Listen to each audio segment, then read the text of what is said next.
We live in a time-pressed culture. There is never enough time. And we see it, we feel it around us every day. We live in a world that valorizes work, accomplishment, busyness. And there's real upside to that. There's real value. We're pushed, we're driven toward achievement and action and creation. And that's great. But there's also a downside. And that's something that I think is worth talking about. There was a study done a while back by the Management Research Group of 10,000 senior leaders. And they asked them, what is key to your organization's success? And 97% said long-term strategic thinking. I mean, when was the last time that 97% of people agreed on anything? There is near unanimity that being a long-term thinker, having perspective, having the ability to think and ask big questions is essential to our success. And yet, in a separate study, 96% of leaders were surveyed, and they said they don't have time for strategic thinking. What is going on? Why is it? How can it be that 96% of people are not doing the one thing that they say is most critical to their success?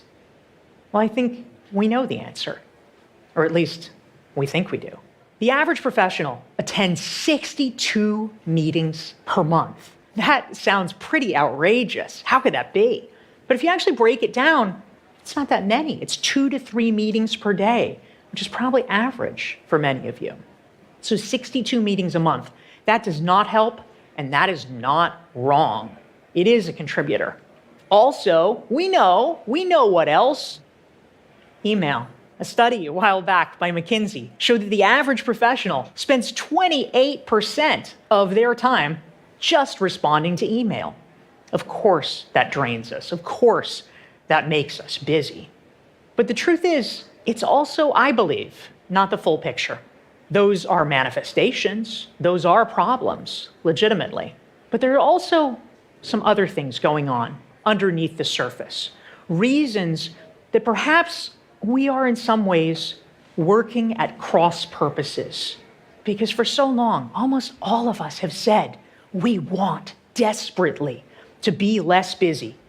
And yet we keep making choices that put ourselves in the position where we're just as busy as we've always been.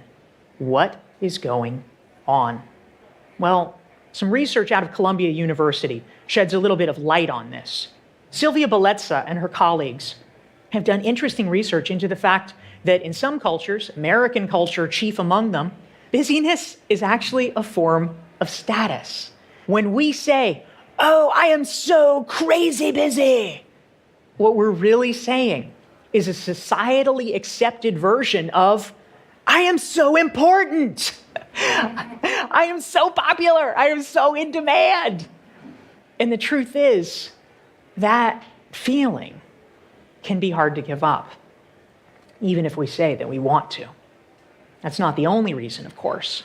It turns out it is very hard for the human mind to deal with conditions of uncertainty. And in modern life, there's a lot of it. Sometimes we are given tasks or challenges. And the truth is, tactically, we just don't know how to do it. Increase sales by 30%. Well, how? There's a lot of ways you could do it. You're not sure how. Sometimes it's easier, frankly, to just double down and keep doing more of what you're already doing.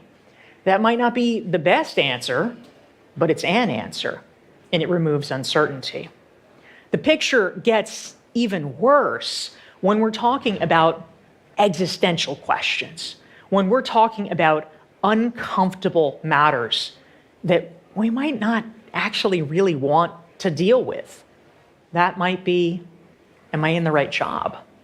It might be, am I in the right career? Those are often questions, truth be told, we might not want the answer to.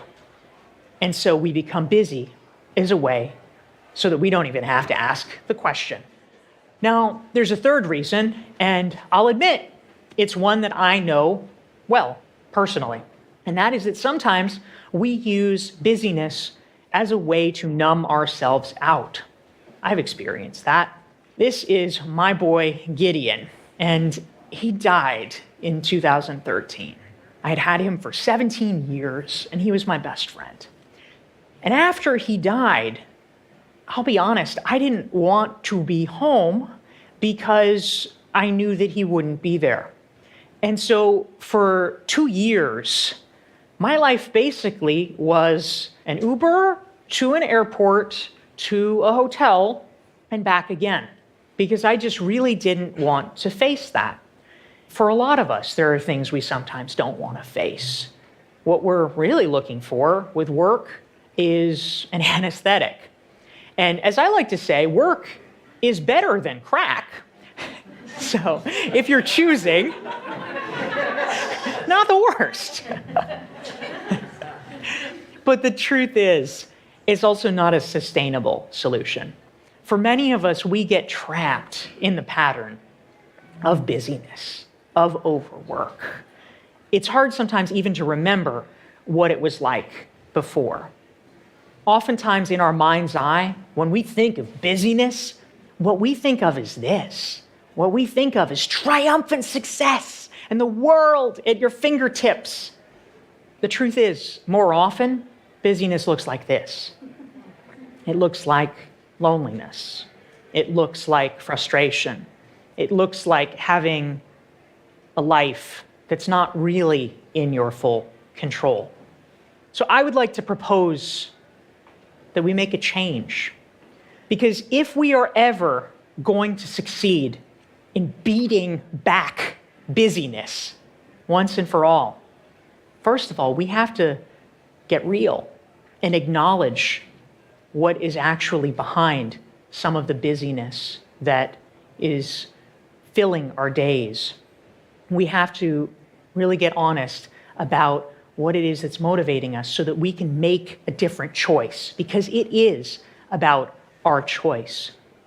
We need to recognize that real freedom is about creating the space so that we can breathe, the space so that we can think. Ultimately, real freedom is about choosing how and with whom we want to be spending our time. Thank you.